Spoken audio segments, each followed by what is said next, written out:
नमस्ते, हाय, हेलो, कैसे हैं आप सब। चलिए कहानी शुरू करते हैं। जहाँ विकी बिपाशा को ढूंढते हुए तापसी के क्वार्टर में, यानी सर्विस क्वार्टर, डॉक्टर की रेस्टिंग एरिया में पहुंच चुका होता है। लेकिन वहाँ पे कुछ नर्सेस एक रूम में खुद को बंद करके पार्टी कर रही होती है, तो इसलिए विकी को पता नहीं होता है कि कौन से रूम में है बिपाशा की बॉडी रखी हुई। तो इसलिए वो सभी कमरों को नॉक करता है और इस सब में नर्स बहुत डर जाती हैं। वो सोच में पड़ जाती हैं कि आखिर कौन है। जैसे ही बिपाशा का कमरे पे नॉक होता है, जहाँ पे तापसी का जो कमरा रहता है उसमें नॉक होता है, वैसे ही नर्सेस और डर जाती हैं और फिर सोचती है कि सच में क्या यहाँ भूत है, और यही सारी चीज़ें चल रही होती है। वो सभी फिर एक दूसरे से कहती है, अरे मीना, बाहर जाके देखो ना। वो कहती है, नहीं, मुझे भूतों से डर लगता है। सोनाक्षी, तुम चली जाओ, इतना है तो। अरे नहीं, मैं नहीं, मैं तो बस ये कह रही थी कि किसी को तो बाहर देखना होगा। हमने एक बार तो देखा था, कोई नहीं था। दोबारा आवाज़ आ रही है तो एक बार जाके देख लो ना, क्या दिक्कत है देखने में। अरे मैं नहीं जा रही हूँ। अरे एक काम करो ना, सोहम को कॉल करो, किसी के पास अरे फ़ोन में चार्ज किसका है। अरे मेरे फ़ोन में चार्ज नहीं है, मेरे फ़ोन में नहीं है। सब एक दूसरे से ये कह रहे होते हैं, अरे तुम्हारे फ़ोन में चार्ज है क्या। अरे नहीं, मेरे फ़ोन में चार्ज नहीं है। अरे हाँ, मेरे फ़ोन में चार्ज है, बताओ। सोहम का नंबर है क्या। सोहम, ये सोहम कौन है। अरे सोहम हमारे हॉस्पिटल का वार्ड बॉय है और बहुत बहादुर और हैंडसम लड़का है। ओ, तुम्हें ये बात कहने की क्यों कोई ज़रूरत है कि वो हैंडसम है या नहीं। मैं ये जानना चाहती हूँ कि वो क्या कर सकता है इस सिचुएशन में। अरे वो, उसको बोलो कि हमने उसे कहा है कि वो यहाँ पे आए पानी लेकर के। वो भला क्वार्टर में क्यों आएगा। देखो, वो आ सकता है, कोई दिक्कत नहीं है, डॉक्टर ही तो है, मतलब वार्ड बॉय ही तो है। अरे लेकिन फिर भी वो यहाँ क्यों आएगा। और जब उसे पता चलेगा कि यहाँ पे ढेर सारी लड़कियाँ हैं, तब तो वो, हाँ ये बात तो सही है, वो बहुत शाई किस्म का लड़का है, पर दिखता बड़ा हैंडसम है यार। तुम लोग यहाँ पे कैसी बातें कर रही हो, हाँ। अरे नहीं, सच कह रही हूँ। फिर वो लोग भूत की बातें छोड़ करके वो बात करने लगते हैं सोहम के बारे में। सोहम, जो एक बहुत ही अच्छा, ब्यूटीफुल, हैंडसम लड़का होता है, जो 25 साल का होता है और नया नया हॉस्पिटल में ज्वाइन किया होता है। और सभी नर्सेस उसे पसंद करती हैं क्योंकि वो बहुत ही क्यूट दिखता है। और सभी लड़कियां इसी बारे में डिस्कस करने लगती है, अरे यार सच बोल रही हूँ, वो लड़का ना इतना क्यूट है ना, मेरा तो मन करता है उसको जाके गले लगा लूँ। लेकिन ना लेकिन ना मैं सोचती हूँ कि अरे यार, इसकी गर्लफ्रेंड हुई तो क्या होगा। अरे मैंने सोचा था उसे प्रपोज़ करने के बारे में, फिर ना मैंने सोचा, भग, मैं लड़की होके लड़के को प्रपोज़ करूँगी। नहीं नहीं, मेरा मूड नहीं है, मैं एक लड़के को क्यों प्रपोज़ करने चली। फिर, अरे तो प्रपोज करने में क्या बुराई है, लड़का हो या लड़की, अगर तुम्हें पसंद है, तुम्हारा दिल किसी पे आ गया, तो मैं तो प्रपोज कर देती अगर मुझे वो लड़का दिख गया होता तो। तुमने अभी तक देखा नहीं है उसे। अरे नहीं, मेरा तो इमरजेंसी में ड्यूटी रहता है ना, मैं कभी नहीं मिली किसी सोहम वोहम से। अगर मिली होती तो सही में मैं प्रपोज कर चुकी होती है। हाँ, तुम्हारा तो रिकॉर्ड रहा है, तुमने कितने लड़कों को प्रपोज किया है और फिर कितने लड़कों को रिजेक्ट भी किया है। देखो, वो लड़के ना दिखने में बड़े हैंडसम होते हैं, लेकिन जब मैं उनके साथ बातचीत करती हूँ ना, बेकार लगते हैं, सड़े हुए कद्दू की तरह। तुम्हें कैसी बातें कर रही हो लड़कों के बारे में। अरे नहीं, मैं सच कह रही हूँ। अरे बात करते वक्त ना अजीब है। अरे लड़के होते हैं ना थोड़े शाय किस्म के, तो अच्छा लगता है। या फिर थोड़ा, वो तो कुछ ज़्यादा ही आगे बढ़ने की बातें करने लगता है, फिर मेरा दिमाग ख़राब हो जाता है। शादी के लिए प्रपोज करते तो भी मैं सोचती एक बार के लिए, इनको तो बिस्तर पे जाने की बातें करनी है। अरे क्या सच में, तो तुमने किसी के साथ। अरे नहीं नहीं, मुझे पागल कुत्ते ने काटे कर रखे है क्या, मैं लड़के के साथ ऐसा कुछ करूं। मैं जानती हूँ लड़कों को, होते हैं कमीने साले। पहले बोलेंगे प्यार से, ओ मेरी जान, ओ मेरी बाबू सोना, उसके बाद फिर क्या, उसके बाद फिर चलो हम थोड़ा फ़न करते हैं। और उसके बाद फिर तुम्हारा कॉल तक नहीं उठाएंगे वो। कुत्ता काट गया है क्या मुझे, जो मैं ऐसे ही कुत्तों को मुंह लगाऊं? अरे यार, तो तुम हैंडसम लड़कों को छोड़ दो। देखना, जो लड़के हैंडसम नहीं होते हैं ना, वो एवरेज सी लड़की को पसंद कर लेते हैं। मतलब वो ब्यूटीफुल लड़की को ना पसंद कर लेते हैं। उनको तो बहुत अच्छा लगता है कि अरे इतनी खूबसूरत लड़की मुझे अटेंशन दे रही है। वो उन्हें जान से ज़्यादा संभाल के रखते हैं। देखो, मैं जानती हूँ कि जो बेकार दिखते हैं वो अपने प्यार को जान से ज़्यादा संभाल के रखते हैं, लेकिन प्यार और हैंडसमनेस एक साथ क्यों नहीं मिल सकते? थोड़ा हैंडसम दिखने में क्या बुराई है? अरे कुछ नहीं तो कि अपना स्किन केयर करने वाला भी तो कोई होना चाहिए ना। तुम्हें तो पता ही है आजकल लड़के कितने बेकार दिखते हैं। अरे मैं सोच रही थी कि कुछ तो थोड़ा थोड़ा सा अपना केयर करने वाला। अभी पता है, मेरी शादी के लिए लड़के वाले आए थे। मैं तो सोच रही थी कि एक अच्छा सा लड़का होता तो शायद मैं हाँ कह देती, लेकिन मजाल है कि वो लड़का हैंडसम हो, अच्छा दिखता हो, या फिर अपना कुछ ढंग का काम करता हो। अरे फिर भी चलो, काम तो फिर भी उसका अच्छा था, पर दिखता कुछ खास नहीं था।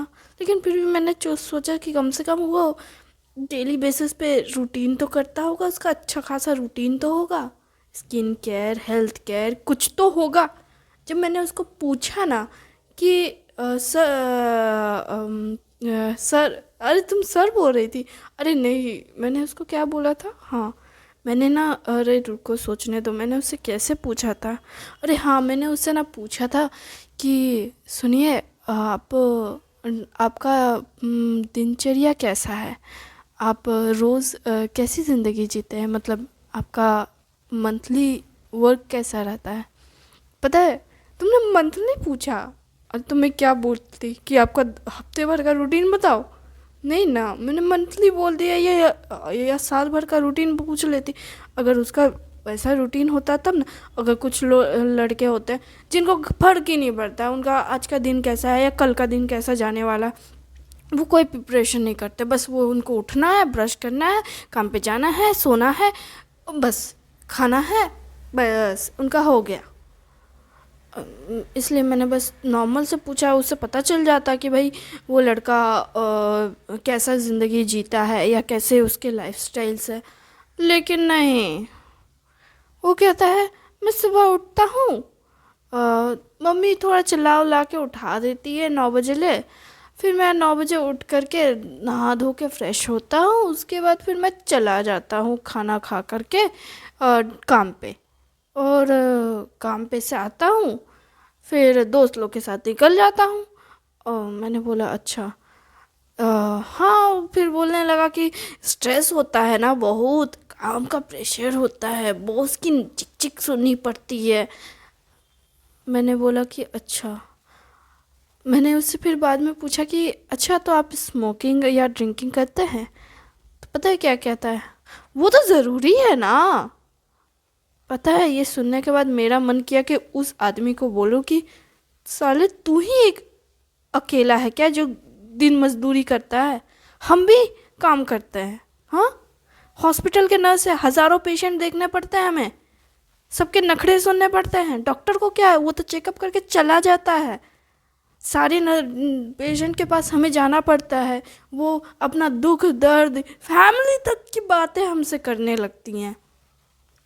कुछ कुछ, अरे हाँ यार, तूने सही कहा। पता है, वो जो नई पेशेंट आई है ना, वो क्या नाम है उसका, उसका नाम मुझे याद नहीं आ रहा, मोटी करके है जो। अरे तुम किसी का शरीर से ऐसे बोलोगे? अरे नहीं, बोलना तो नहीं चाहिए शरीर से, लेकिन क्या करूँ, मुझे नाम याद नहीं यार। मोटी करके जो नाटी मोटी है। अच्छा, वो औरत, हाँ पता है कितना बकबक करती है, कितना बकबक करती है। मेरे तो कान चबा गई थी लास्ट टाइम। पता है, जब हॉस्पिटल में आई ना, तो पता नहीं क्यों सर ने कहा कि मैं उसे मॉनिटर करूं। अब मैं उसे मॉनिटर करने गई। अब मैं तो उसके पास बैठी थी चुपचाप, उसका सब कुछ देख रही थी। लेकिन ना, वो फिर बोलना शुरू की। मैंने सोचा हाय हेलो तक ठीक है, लेकिन वो इतना बोलने लगी, इतना बोलने लगी कि मेरे कान से ना धुआं निकलने लगा। मैं तो सोच रही थी कि अरे भगवान मुझे बचा ले, मुझे यहाँ से निकाल, कहाँ मैं फंस गई, मेरी तो जान निकल रही है। कितना बोलती है ये लड़की। अरे वो लड़की नहीं है, औरत है। अरे हाँ, जो भी है यार, पता है कितना बोल रही थी वो औरत। माथा खराब हो गया था मेरा। पहले तो अपने बारे में बताई, फिर अपने बच्चों के बारे में बताई, उसके बाद अपनी सास के कारनामे बताई। उसके सास के कारनामे, हाँ यार, सास के कारनामे तुझे पता है। वो कहती है मेरी सास ना रोज़ सुबह 4 बजे उठती है और मुझ पे चिल्लाने लगती है। अरे मैं रात में सोती हूँ 10 साढ़े 10 बजे काम करके थक के, थोड़ा 6 7 बजे उठ जाऊंगी तो क्या हो जाएगा? नहीं, मेरी सास का क्या है, सुबह 4 बजे उठ जाएगी और बकरी की तरह मिमी आएगी। बकरी की तरह, मुर्गा की तरह नहीं। अरे यार, कौन उसको सही बोले या कौन उसको कुछ बोले, मैंने कुछ नहीं बोला, मैं बस सुन रही थी उसकी बातें। वो इतना बोलती थी कि मेरे तो सोच रही थी कि मैं क्या करूँ यार। अरे हाँ, तुम्हारी बात सुन के याद आया, मेरा ना नया वो जो आईसीयू में पेशेंट आया उसका वो, लेकिन अच्छा है। इस मामले में मैं अच्छी हूँ। क्या तू लकी है? हाँ, अरे आईसीयू में एक पेशेंट आया है, थोड़ा क्रिटिकल है, लेकिन ना इतना भी क्रिटिकल नहीं है, ठीक ठाक है। मैंने सोचा कि वो बहुत मतलब उसकी ना फैमिली वाले ना शायद उसे देख नहीं रहे हैं। फैमिली वाले देख नहीं रहे मतलब? अरे नहीं, मुझे लगता है कि उसकी फैमिली वालों को ना उसकी पड़ी नहीं है। हाँ, ऐसे कुछ पेशेंट तो होते हैं जिनकी परवाह उनके फैमिली वाले नहीं करते। हाँ, मुझे लगता है वो उनमें से कोई है। पता है उसकी फैमिली वाले जब से भर्ती किया है तब से अभी तक आए नहीं हैं। 1 हफ्ता होने को आया। अरे हाँ, बुरा लगता है उसके लिए। वो आदमी बेचारा कितना मेहनत से अपने बच्चों को पढ़ाया लिखाया होगा उसने, और आज के डेट में वो अकेला अस्पताल में पड़ा हुआ है, कोई देखने वाला नहीं है। मैं सोचती थी कि उससे मैं बात करूं, और इसलिए पता है मैंने एक बार एक दिन कल कल ही तो शायद मैंने उससे बात की थी। कल ही मैंने ना उससे बात की। मैंने उससे कहा कि सर आपका स्लाइन चेंज करना है। तो उन्होंने कहा कि हाँ चेंज कर दो आईवी। तो मैंने जब आईवी चेंज किया तो वो कहने लगे कि बेटी मेरा ध्यान रखने के लिए शुक्रिया। जैसे ही मैंने ये सुना ना कि वो इतने प्यार से मुझे कह रहे कि बेटी मेरा ध्यान रखने के लिए शुक्रिया, तो मेरा ना मन एकदम, जैसे मुझे थैंक यू कर रहा था ना, मेरा ना मन एकदम भारी हो गया। मैं इतनी खुश और दुखी दोनों हुई कि मेरा मन किया कि मैं बस रो पड़ूं। लेकिन ना, अरे तू इतनी इमोशनल क्यों है? इतने टाइम से हॉस्पिटल में काम करी है, पेशेंट से इतना लगाओ। अरे नहीं, मैं लगाव तो नहीं करती हूँ ज़्यादा, लेकिन वो ना मेरे पिता की उम्र के हैं यार। ओह, ऐसा क्या? तो तुझे तेरे पिता की याद आ गई? हाँ, सच कहूँ तो मेरे पिता को गुज़रे हुए सालों हो गए। अब जब अपने पिता की उम्र के किसी आदमी को देख रही हूँ तो दुख होता है कि कैसे बच्चे हैं। एक मैं थी जो मैं अपने पिता की दिन रात सेवा करना चाहती थी, चाहे कुछ भी हो जाए। मैं अपना काम तक छोड़ सकती थी उस वक्त, लेकिन मेरे पिता ने मुझसे कहा कि चाहे कुछ भी हो तू अपना काम मत छोड़ना। ये काम ही है जो तुझे बताता है कि तू कौन है। और मेरे पापा ने मुझसे कहा था कि प्रॉमिस कर, चाहे कुछ भी हो तू काम मत छोड़ना। तेरी शादी हो जाएगी, तेरे बच्चे हो जाएंगे, तब भी तू काम मत छोड़ना। मैंने मेरे पिता से प्रॉमिस किया कि मैं चाहे कुछ भी हो काम नहीं छोड़ूंगी। अरे यार, तू रोना बंद कर, कितना रो रही है। देख देख, अगर रोएगी तो भूत आ जाएंगे। अरे भूतों की बात अचानक से कहाँ से निकल आई? हाँ देख, अभी नॉक नॉक से ध्यान हटाई तो तू अचानक से भूत की, रोने में भूत कहाँ से आते हैं यार? अरे यार, अब तो नॉक की आवाज़ नहीं आ रही है ना? नहीं, अब तो आवाज़ नहीं आ रही है। सब दरवाजे के पास जाते हैं और कान लगा के सुनने लगते हैं कि कहीं आवाज़ तो नहीं आ रही है। काफ़ी देर सुनने के बाद वो कहते हैं, यार नहीं आ रही है। अच्छा, तो क्या हम बाहर एक बार झाँके? तू झाँक ना। नहीं, तू झाँक ना। अरे, तू देख ना। ए सोनाक्षी, तेरे में बड़ी हिम्मत है, तू झाँक। अरे, मैंने कहा ना मैं नहीं झाँक रही हूँ। अरे, तू ही तो बोल रही थी कि बुला ले किसी को। अरे नहीं, मतलब ठीक है। फिर सोनाक्षी हिम्मत करके दरवाज़ा खोलती है, और दरवाज़ा खोलने के बाद वो बाहर देखती है तो देखती है सच में कोई भी नहीं है। और जब वो देखती है कि कोई नहीं है तो कहती है, अरे कोई नहीं है यार। ओह अच्छा, चल ना कॉरिडोर में चलते हैं। अरे मजाक कर रही है क्या? जब मैंने कहा कोई नहीं है तो फिर कॉरिडोर में क्यों जाना है?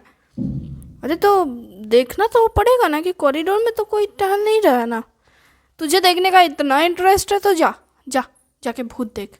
मेरे को कोई इंटरेस्ट नहीं है भूत खोजने का। अरे यार, भूत खोजने का इंटरेस्ट तो मुझे भी नहीं है। वैसे एक अजीब चीज़ नोटिस की है क्या? क्या उनसे अजीब चीज़? मैंने ना डॉक्टर तापसी के कमरे में किसी को देखा है। अरे, तूने देखा है? हाँ, मैंने ऑफिशियल रिकॉर्ड तो नहीं देखा, लेकिन मुझे लगता है कि डॉक्टर तापसी के कमरे में कोई है, पर कौन है ये मुझे नहीं पता। तू कैसी बातें कर रही है? डॉक्टर तापसी के कमरे में कौन रह सकता है? भला वो किसी को क्यों छुपाएगी? हाँ, मैं जानती हूँ कि वो किसी को छुपाएंगी नहीं, लेकिन वैसे एक लड़की एक्साइटेड होते कहती है, अरे वैसे एक बात बता, अगर डॉक्टर तापसी के कमरे में कोई है तो क्या वो लड़का है? अरे यार, मैं उस तरह से नहीं कह रही हूँ। क्या? अरे मतलब कोई पेशेंट है। पेशेंट है मतलब? मैंने एक वार्ड मिसिंग देखा था बहुत, 1 साल पहले। तुम लोग तो तब ज्वाइन भी नहीं हुई थी। और उस टाइम पे मैंने वार्ड मिसिंग देखा तो मैंने सोचा कि वो टूट फूट गया होगा इसलिए फेंकाया होगा कहीं। ये सब तो सीनियर लोग मैनेज करते हैं। लेकिन आज मतलब कुछ दिन पहले मैंने जब यहाँ नाइट में आ रही थी रेस्ट करने के लिए, तो मैंने डॉक्टर तापसी के कमरे से आवाज़ सुनी। कैसी आवाज़? बातें करने की आवाज़, जैसे कोई रो कर कह रहा हो कि प्लीज़ मेरे पास रहना, होश में आना, मेरा मेरा हाथ थामना, मतलब ऐसी चीज़ें। तो तुम झांकने गई थी क्या? अरे नहीं, मैं झांकने तो नहीं गई थी, पर हाँ शायद, मतलब मैं गई तो थी उनके कमरे की ओर। अरे वो कॉल पे भी तो बात कर सकती है, और हो सकता है तो जैसे हॉस्पिटल का बेड समझ रही है वो रेस्ट का बेड होगा, या हो सकता है कि उन्होंने मंगा लिया होगा। क्या जाता है, पुराना बिस्तर होगा, इस्तेमाल नहीं हो रहा होगा तो उन्होंने रख मांग लिया होगा। और वैसे भी अब तो हॉस्पिटल को वही मैनेज कर रही हैं काफ़ी टाइम से। सही कहा, उन्होंने देख रेख की वजह से तो हॉस्पिटल में इतना बदलाव हुआ है। देखो ज़रा हॉस्पिटल कितना आगे बढ़ रहा है। पहले ये भंगार जैसा लगता था, अब तो ये साफ़ सुथरा और काफ़ी अमेजिंग लग रहा है। बात तो तुम्हारी सही है, लेकिन फिर भी एक होता है ना कि मतलब, अरे फिर भी क्या? हाँ, जब मान रही हो कि उनके वजह से ही इतना अच्छा हुआ है तो फिर किस बात के लिए इतना परेशान हो रही हो? जो हो रहा है उसे होने दो। और एक बेड के गायब होने पे इतना क्या सोचना, एक बिस्तर ही तो है। और वैसे भी तुमने किसी को देखा तो नहीं ना है? अगर कोई आदमी निकल रहा होता या कोई आदमी होता तो बात अलग था। अरे हाँ, वो बात तो सही है, लेकिन फिर भी कुछ तो अजीब है। उनके कमरे में ना जानना अलाउ नहीं है। मैंने सुना है कि वो कमरा हमेशा ताला बंद रहता है, मतलब वो हमेशा लॉक लगा के रखती हैं। मतलब वो कमरा खुला नहीं रहता है। नहीं, वो कमरा कभी खुला नहीं रहता। इनफैक्ट सबसे अजीब चीज़ पता है क्या? अगर तुम उस कमरे के पास जाओ और डॉक्टर तापसी रेस्ट कर रही हो, तुम आवाज़ दोगी कि डॉक्टर तापसी मुझे आपसे कुछ बात करनी है, तो वो कमरा खोलकर आपको अंदर नहीं बुलाती है। यहाँ तक कि आप को मतलब अंदर नहीं बुलाती है, और वो खुद बाहर आ जाती है। और जब वो बाहर आती है ना तो ऐसा